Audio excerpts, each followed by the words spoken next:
So, this week in the Sacred Gathering, we are going to look at a very familiar psalm for many of us. That is Psalm 23.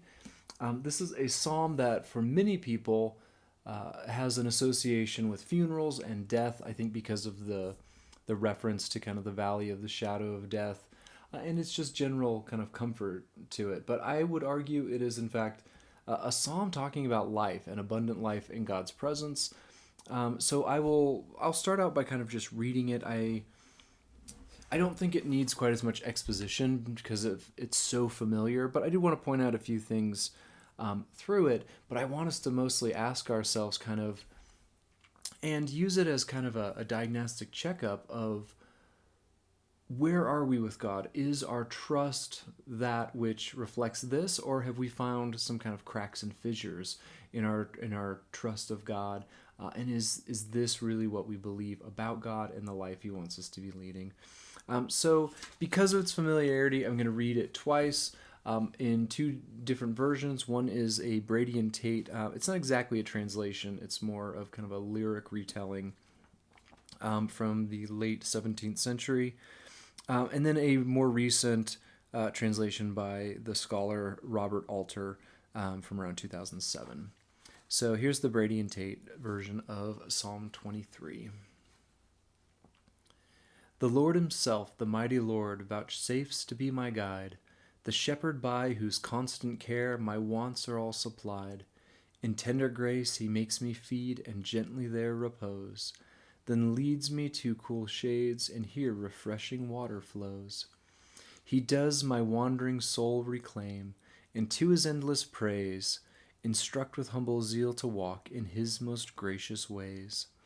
I pass the gloomy vale of death, from fear and danger free, for there is His aiding rod and staff defend and comfort me. In presence of my spiteful foes He does my table spread, He crowns my cup with cheerful wine, and oil anoints my head. Since God does thus His wondrous love through all my life extend, that life to Him I will devote, and in His temple spend. The Lord is my shepherd, I shall not want. In grassy meadows He makes me lie down, by quiet waters guides me. My life He brings back, He leads me on pathways of justice, for His name's sake. Though I walk in the vale of death's shadow, I fear no harm, for You are with me. Your rod and Your staff, it is they that console me. You set out a table before me in the face of my foes. You moisten my head with oil, my cup overflows. Let but goodness and kindness pursue me all the days of my life, and I shall dwell in the house of the Lord for many long days. So this opening verse, I am again struck by reading this, is almost a kind of confession, almost a statement of faith, right? Simply, the Lord is my shepherd, I shall not want.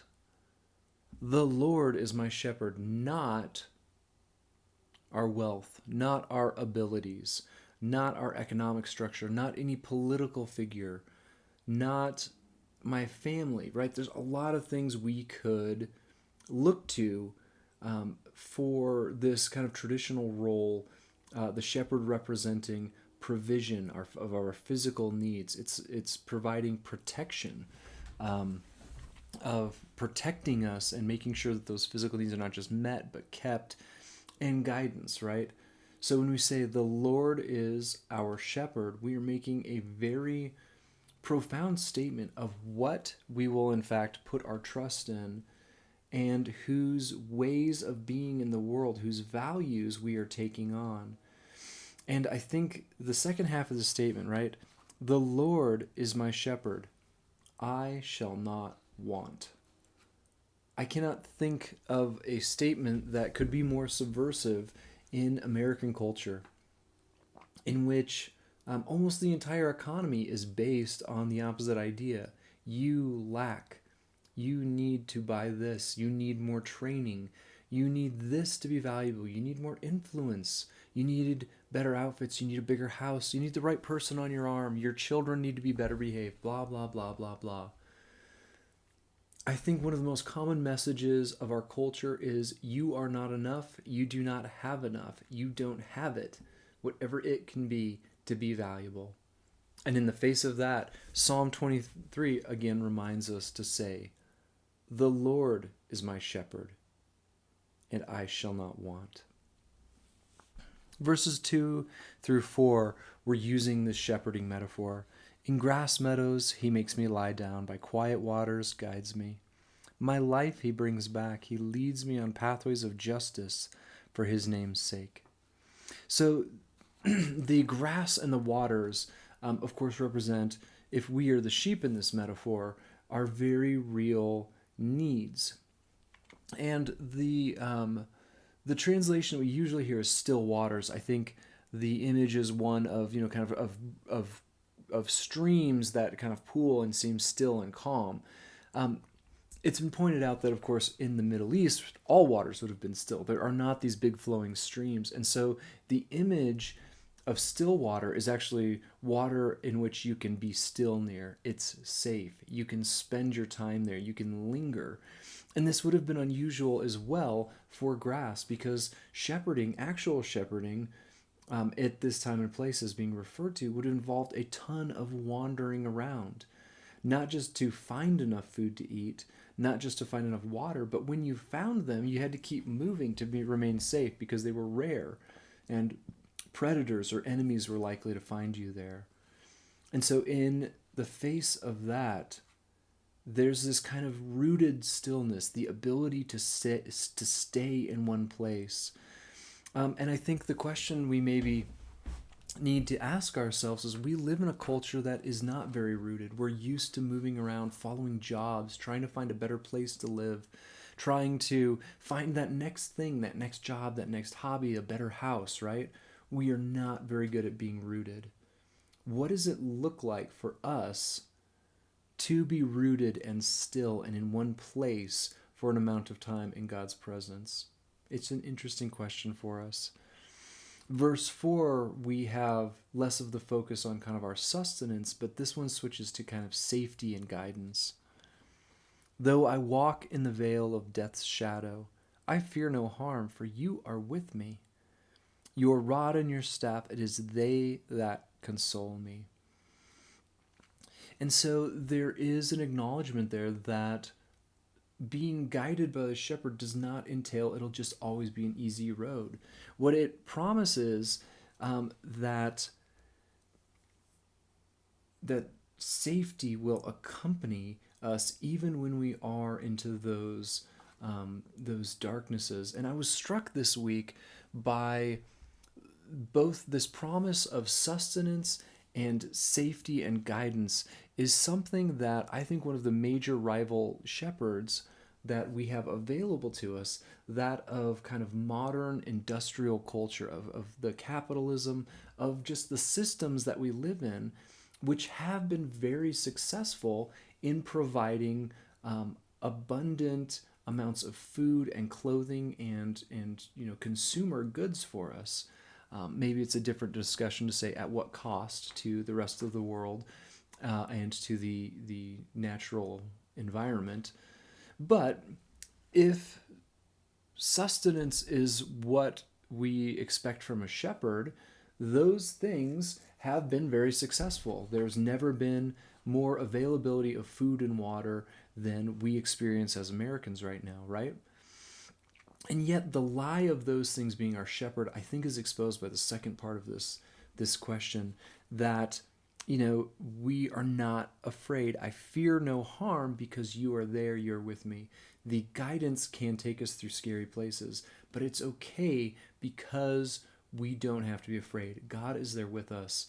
And it's just interesting to me the levels of fear and general anxiety that accompany modern society. People, I don't think, have ever been so afraid in a place where it's not very realistic that we will be, attacked by another nation right now, or even in, statistically in the streets. If you look at, say, the Middle Ages or many other places in the world, it was just more dangerous than it is here in the midst of these abundance. And yet people are so afraid. They recognize that the abundance and the kind of tools we've used to get there of capitalism and industrialization, etc., right?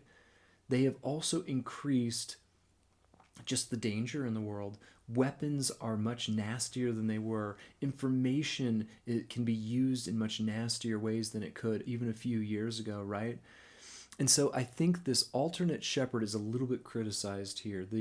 The alternate shepherd that we maybe have been trained to believe these are the things that provide for us, because it has provided food and consumable goods and water, right? But it has also provided in almost equal measure fear, and the fear of losing those things, which is different from what we hear here. We can walk through the valleys of shadows of death. We can go really anywhere because God is with us. God is willing to protect us. In verse 5, the metaphor changes from a shepherding one to that of a host, or a banquet, right? You set out a table before me in the face of my foes. You moisten my head with oil, and my cup overflows. And so the metaphor there is just so interesting. The feast is in defiance of enemies. God's strength is able to feed people and celebrate even in the presence of that which is dangerous and scary. A very different mentality than simply taking away all other foes. The images here are also images that would have been of being the guest of honor, of being a guest at God's own table, right? The guest of honor was the one who received the oil and received the best thing. Their cup is overflowing. And so the image is God is setting out a celebration and a host, and we are invited, and we are the special guests, despite the fact we don't always deserve it. Another kind of way of looking at that is this imagery also would have been associated with a beloved child. It's almost throwing a birthday party in some ways, right? This child deserves to be there because they are beloved by the parent. This party is in their honor in some ways. And just the image of God's promises of abundance and the fact that we are meant to belong there, we are God's beloved children, is a beautiful, beautiful image. I love also this next section in which the metaphor changes slightly again to the one of hunting. But let goodness and kindness pursue me all the days of my life, and I'll dwell in the house of the Lord for many long days. This image of being hunted, I mean, I think of people who are pessimistic who tend to think that something bad is always going to happen to them. It's almost like it's hunting them and waiting and lying in wait for them, right? Things may seem good right now, but something bad is coming.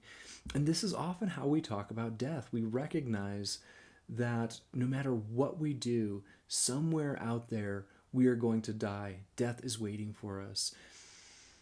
What does it look like to trust in God in such a way that we believe that same relentless pursuit is being made of us, except of God's kindness and God's goodness? God intends to hunt us down so he can bless us and he can make our lives full and abundant, so he can celebrate us. Is that our default, or is there kind of a cynicism we use to protect ourselves because we're assuming things are actually going to go badly, and when we're ready for it, it won't hurt so much, right? And this last one, I shall dwell in the house of the Lord for many long days. Is our expectation a closeness of God's presence, a nearness of God, and a long and abundant life? So I just want to ask us again, how open are we to expecting God's relentless goodness and kindness? And why do we use that cynicism to protect ourselves a lot of the time? Why are we afraid?